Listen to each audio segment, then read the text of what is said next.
Biochemic के student थे हैदराबाद के बायोकेमिकल के स्टूडेंट में, जब बायोकेमिकल के स्टूडेंट ने हैदराबाद में अपनी पढ़ाई पूरी करी तो हैदराबाद के मेयर को एक चिंता हुई कि हमारे यहाँ जो सीवर की पाइपलाइन है, वो सीवर की जो पाइपलाइन है बहुत ज़्यादा होती है, उससे मटेरियल जो है वो एवरीडे बहुत ज़्यादा प्रोड्यूस होता है। तो मटेरियल को डिसॉल्व करने के लिए उनके पास कोई स्पॉट या कोई चीज़ दिखाई नहीं दे रही थी। आप क्या सोचते हैं कोई क्या कर सकता है? जब ये क्वेश्चन मेयर के दिमाग में खड़ा हुआ कि जो मतलब मैन का बायो प्रोडक्ट है, जो भी मल वगैरह निष्कासित होता है, तो सीवर कनेक्टेड कर दिया, सबके यहाँ के सेप्टिक टैंक हैदराबाद में अलग कर दिए।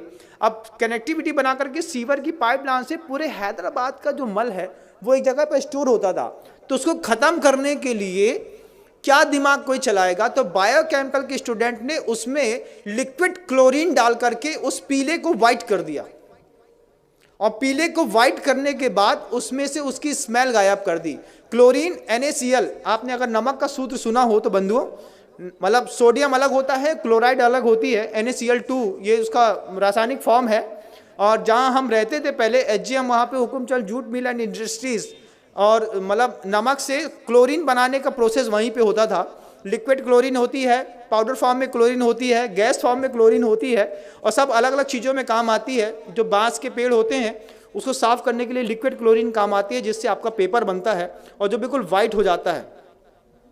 तो वो बायोकेमिकल के जो स्टूडेंट हैं, वो बायोकेमिकल के स्टूडेंट ने पूरे के पूरे जो मल हैदराबाद के बाहर इकट्ठा होता था उसमें क्लोरीन को डाल करके मिक्सअप करके पीले से वाइट कर दिया। फिर जो वो पूरा एक पेस्ट के रूप में था उसको ड्रायर में डाल करके सुखा दिया, उसका पाउडर फार्मिंग कर दी।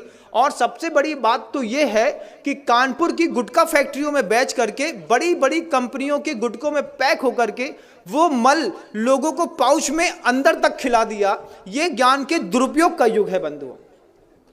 आपको आश्चर्य होगा, लगता है ना कि हम जिस कंपनी का गुटखा खाते हैं ये तो बहुत फ्रेश है और बढ़िया है। जब आपको पता चले कि बायोकेमिक के स्टूडेंट की इतनी बड़ी करामात है कि उसने पूरे के पूरे मानव के बायो प्रोडक्ट को क्लोरीन डाल करके उसकी स्मेल हटा करके और उसको गुटके में मिला करके उसमें फ्रेग्रेंस मिला दिया। फ्रेग्रेंस का कारोबार कितना बड़ा है कभी आप सोच भी नहीं सकते, कुछ नहीं सोच सकते। और आपको तो खुलते ही साथ ही खुशबू आती है, एक तेज स्मेल। आप किसी भी कंपनी के गुटके को 5 मिनट के लिए एक पानी में डाल दीजिए, थोड़ी देर उसको हाथ से मसल के देखिए, फिर आपको पता चलेगा, जब इसकी स्मेल हट जाएगी फिर उसको खा के देखिए, तब पता चलेगा कि हम अपने मुंह में क्या खाते हैं। उसमें चूना और कांच दोनों मिलाया जाता है कि कांच से बारीक कांच का पाउडर रहता है जिससे आपकी जबान थोड़ी सी कटती है, और चूना उसके ऊपर लगता है तो आपको थोड़ी सरसराहट सी होती है। इसके चक्कर में आप बार बार माउथ फ्रेशनर के रूप में ऐसे पाउच के प्रोडक्ट खाते हैं।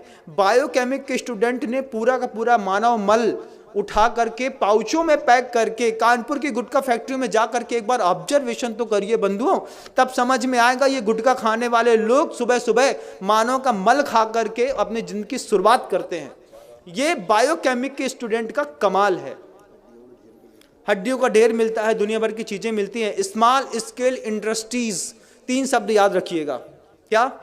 स्मॉल स्केल इंडस्ट्रीज, ये 3 शब्द याद रखेंगे तब आपको पता चलेगा कि स्मॉल स्केल इंडस्ट्रीज के चक्कर में कैसे यूरिया से, साबुन से, शैम्पू से दूध बनाते हैं, कैसे सड़ी हुई चीज़ों से अच्छी पिज़्ज़ा बर्गर बनाते हैं और आपको खिलाते हैं। जो हमारे यहाँ का व्यंजन ही नहीं था वो सब हम आप खा रहे हैं, सब कुछ कर रहे हैं। ये स्मॉल स्केल इंडस्ट्रीज़ का कमाल है।